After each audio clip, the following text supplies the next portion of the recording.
For January, it is our Sabbath month, and I haven't probably fully clarified what that will look like. So I'm going to endeavor to do that now. So January is a time when things naturally slow down for a lot of people. A lot of people go on leave, workplaces slow down. Obviously, it's not a blanket rule. It's not necessarily true for everyone, but as a general rule, and so it is a time that a lot of people couch in the sort of rest category. And what the Sabbath month is about, it's about actually trying to what does it ask the question as a community, what does it look like to rest in a godly way? What does it look like to rest in a way that honors God and our relationship to Him? And that's what the Sabbath month is about. And the Sabbath month, in the Sabbath month, we pull things back, we stop things, and the reason we do that is we rest and stop because God is our Creator. This big tree behind me is sustained by His life. I am sustained by His life. You are sustained by His life. We engage with the world He created. We are not the producers of everything. Everything ultimately has its life source in Him. So we rest and stop to focus on the fact that God is our Creator. We rest and stop to focus on God as our provider. It's not your hard work alone and blood, sweat and tears that provides, but everything we have is ultimately from God, and we need to honor that, and sometimes we can't honor that until we stop and we rest, and we rest and stop to honor God as our Redeemer. We cannot save ourselves. We needed His death for us on the cross. We needed Him to save us. We need Him to transform us into the people we need to be. We can't do that on our own. And so we rest and we stop to remember, as John 15:5 says, apart from me you can do nothing. This is Jesus talking about Himself to us. Apart from me you can do nothing. So we rest and stop to remember, as a statement, that we are acknowledging that we cannot do anything in this life without God. So we're demonstrating that by stopping, and basically, in that season where we're resting and we're stopping, we're going to encourage the community to do three things. The first is to pick up a few habits, a few practices for the month that they will do on a daily basis.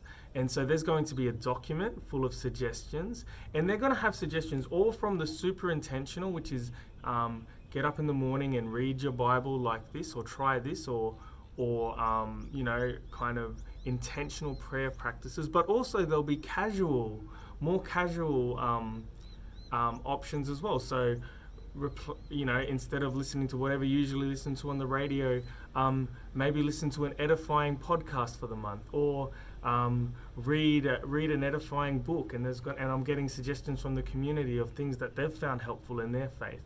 And maybe even as something, instead of maybe if you're really into watching your shows, stopping what you usually watch and watching something like The Chosen that gets us reflecting on Jesus. So there'll be really intentional practices suggested to do with prayer practices and reading the Bible and meditation exercises, but there'll also be, in that more casual realm, a few things that you can perhaps build into the month. And the idea is to commit to doing these things that invest in our relationship with God for the month. So that's the first step of it, right? To be intentional as we rest, to actually invest in our relationship with God. The second part of it is key. Choose something in your life, something that you know you'll miss, and that's the key thing, something you know you'll miss, to limit or deny yourself for the month, okay? So it may be the world of sport, it may be the world of TV shows, it may be in the world of even, it's a hobby that you usually turn to, or it might be your phone, it might be social media. Deny or you'll limit yourself intentionally in an area that you know for yourself you'll miss. And that's like it's And that's down to your integrity and your own walk, like, because you know what you'll miss. So, as a statement to God, intentionally limit and deny yourself as you intentionally invest in a relationship every day for the month. And the last step is to, before the month starts, tell someone. Just tell someone, this is what I'm trying. I'm going to try and limit this, and I'm going to try and pick up these things daily to invest in my relationship with God. And I can't stress enough how much I'm really hoping that we get on board with the daily and really trying it every day, because and if you were at the sermon on the property the other week, it's because habits are so important. You know, psychology, theology agree that we're the accumulation of our habits. What we do on a regular basis does something to us.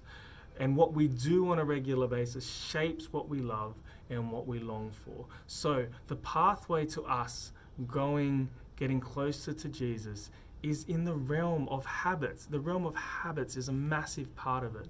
And so intentionally pursuing God in the realm of habits is important.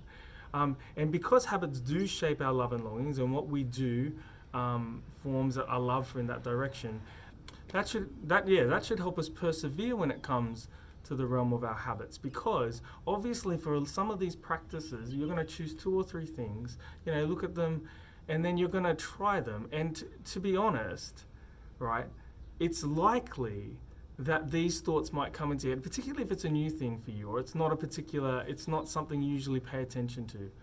Your thoughts like these might come in your head, like, I'm not getting anything out of this, or I can't focus, or this isn't working for me. Now, it's so important that we don't just stop at those points, because the way habits work is the pathway to you being interested in it, the pathway to you being able to focus, the pathway to you enjoying it more is doing it. It's backwards to think otherwise, because what we do forms our loves and our longings. There are particular things. It's like coffee. Like if the first time a kid tries coffee, it's very unlikely they will like it, but you can form a love for it if you drink it all the time, right? It's the same with a good example for me is I can watch, and I'm trying to limit how many sports I get into, right? But I can watch and really enjoy Formula One now, like Formula One car racing, because I lived with Darren and he's into car racing. Well, I lived with Darren before I got married for a while, and so I used to watch it. And the more I watched it, the more I understood it, the more I formed a love for it, the more I read about it in my spare moments in my day, and I formed a love. And it's the same thing with the habits when it comes to pursuing Jesus. Persevere past the point of resistance, because habits actually form our loves and our longings. So that's the idea of the Sabbath month, guys.